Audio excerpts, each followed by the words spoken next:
Tonight, an apology and promise to reform, all in response to our exclusive 5 on Your Side investigation uncovering patterns of sex abuse inside one of the largest youth organizations in the country. 5 on Your Side Chief Investigator Ron Regan reveals a betrayal of trust by adult mentors exploiting teens for sex, including a courageous young woman coming forward to protect others.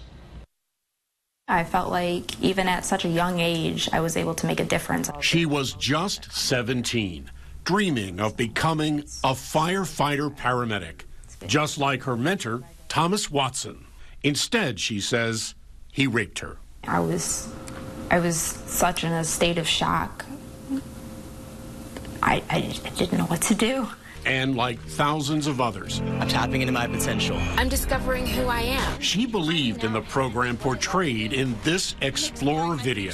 I am an explorer. Where nationwide, nearly 120,000 ages 14 to 20 learn to become everything from cops to pilots. Where can I find great mentors? Adult mentors they trust, like Watson. Yes, he did violate me sexually, but, you know, he violated me so many more ways than that. And who used that as leverage. There is a brotherhood there.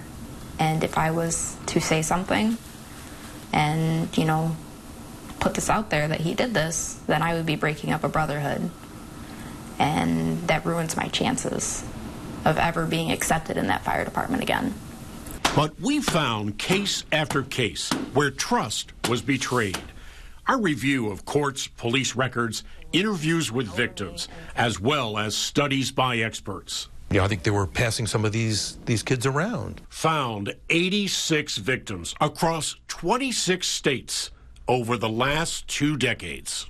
And still others who face serious allegations. Christopher Collins is one of them. We try to show them what law enforcement is about. A Cuyahoga Housing Authority cop. He's featured in this Explorer video used to recruit teens. We give them a hands-on experience of this is what we do on a daily basis. But day to day, Collins may have been recruiting teens for something else.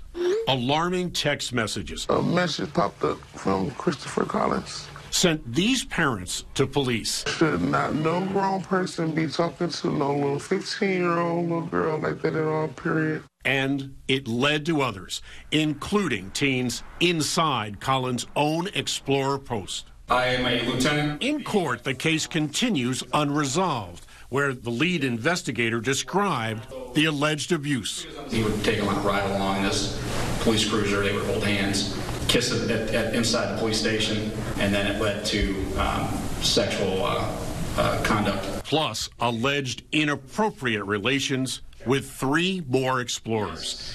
It's among 6 cases right here in Ohio. Teenagers and adults they trusted, like Thomas Watson. You trusted him? Very much so. A trust. When that activity is over, it needs to be over. Watson betrayed. He grabbed my arm, and that's pretty much how it went. And when it was done, he asked me if it was good for me. Charged with rape, Watson agreed to plead guilty to attempted felonious assault. It felt like that was a slap in the face, because it wasn't an assault. It was a rape. No prison time, no sex offender registration. Kind of feels like it got swept under the rug a little bit. It's very upsetting because I watched my daughter turn from somebody that could have been doing something great with her life right now, and now she's way behind her peers. It's hard for me to trust people. Was there a lack of oversight and accountability? I think that they should have made some changes, or at least had some things set up to where this can't happen. Since 2001, it's happened again and again among police explorers across Ohio. Dale Stewart was another adult leader. 8 years in prison for molesting 2 teenage explorers. But John Swing served just 30 days in jail, despite another explorer describing being sexually abused after a ride-along in Swing's cruiser. These aren't adults you're dealing with. These are minors. You know, these are someone's children. Anthony DeMarco is an attorney representing abuse victims. There's been cases reported over the decades now, hundreds of cases. Including Officer Daniel Camerano, convicted of molesting a California teen during another police ride-along. It's a one-on-one activity between an officer and a youth in a squad car out in the field somewhere, unsupervised. And policies regarding supervision may not be adequate.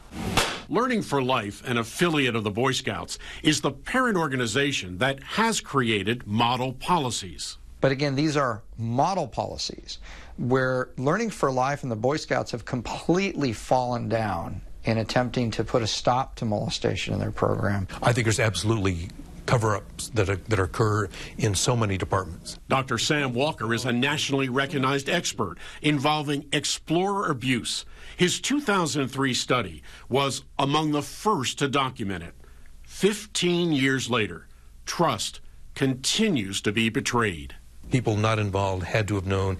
They didn't report it. They turned a blind eye. They didn't go in and say, Chief, we got a problem. When you see a person in a position of power, your first instinct isn't to go, oh, I'm in danger. Your first instinct is, cool, I have a person who's in the field, ready to go, and he wants to help me. And she says without stricter guidelines, it's far too easy for the 25,000 adult leaders nationwide to abuse others. I'm Chief Investigator Ron Regan. Okay, the Boy Scouts tonight issued this statement. We are introducing an updated youth protection training program. Nothing is more important than the safety of our youth members. We are outraged. There have been times when explorers were abused, and we sincerely apologize to victims and their families.